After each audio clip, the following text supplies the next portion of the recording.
आखिर किस देवता का वाहन हनुमान जी से भी ज्यादा शक्तिशाली है, और एक ऐसा वाहन जिससे स्वयं महादेव और श्री कृष्ण भी डरते थे, और एक तो इतना शक्तिशाली है कि पूरी सृष्टि को खत्म कर सकता है। क्या आप जानते हैं अधिकतर देवी देवताओं के वाहन को कौन तय करता था? और दोस्तों, ये सभी वाहन आखिर किसके अवतार थे और क्यों इन देवी देवताओं ने अलग अलग पशु पक्षियों को ही अपना वाहन बनाया? आइए जानते हैं। अगर आप भी कोई अनोखे वाहन के बारे में जानते हैं तो कमेंट में जरूर बताएगा। नंबर 1, महादेव के नंदी जी। जी हाँ, महादेव देवों में संहारक देवता माने जाते हैं, जो स्वभाव से शांत और संयमित है। पौराणिक काल में नंदी जी महादेव की घोर तपस्या में लीन थे और महादेव को प्रसन्न कर हमेशा उनके चरणों में रहने का वरदान मांग रहे थे। इसीलिए महादेव ने उन्हें बैल का स्वरूप दिया, जो वृषभ जाति के है। और जिस तरह गायों में कामधेनु गाय की पूजा की जाती है, उसी तरह बैलों में वृषभ यानी कि नंदी को सबसे श्रेष्ठ कहा गया है। दरअसल कहते हैं कि नंदी के 4 पैर ही हिंदू धर्म के 4 स्तंभ हैं,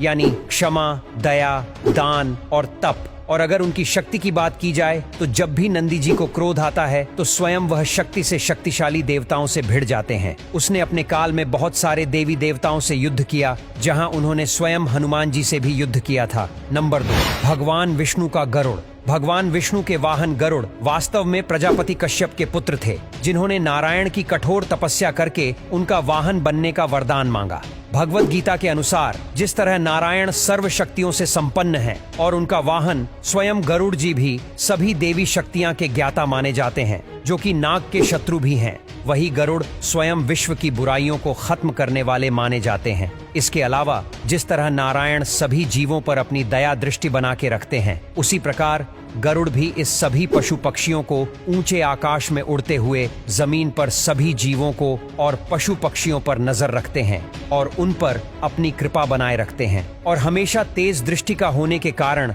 उन्हें जागरूकता की तरह ही एक प्रेरणा स्रोत माना जाता है। गरुड़ को बेहद ही शक्तिशाली माना जाता है।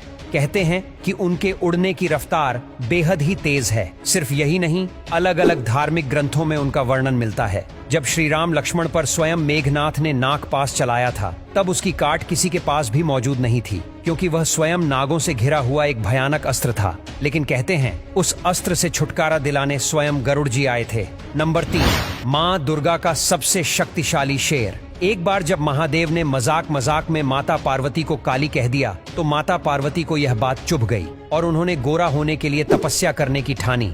जब वह तपस्या कर रही थी तो एक भूखा शेर उन्हें खाने की मंशा से वहीं आकर बैठ गया। और जब महादेव के वरदान से माता पार्वती गौरी हो गई तो उन्होंने नदी में स्नान किया, तो देखा कि वह शेर भी अनेकों वर्षों से उनके साथ वहीं भूखा प्यासा बैठा हुआ है। इसीलिए प्रसन्न होकर माता पार्वती ने उस शेर को अपना वाहन बनाया। दोस्तों, शेर इतना शक्तिशाली जानवर है कि जिसकी एक दहाड़ से पूरा जंगल थड़ थड़ कांपने लगता है। उसी प्रकार माता का शेर जब गरजता है तो भयानक असुरों और देवताओं का भी वध करने की क्षमता रखता है। नंबर 4, इंद्र का ऐरावत हाथी।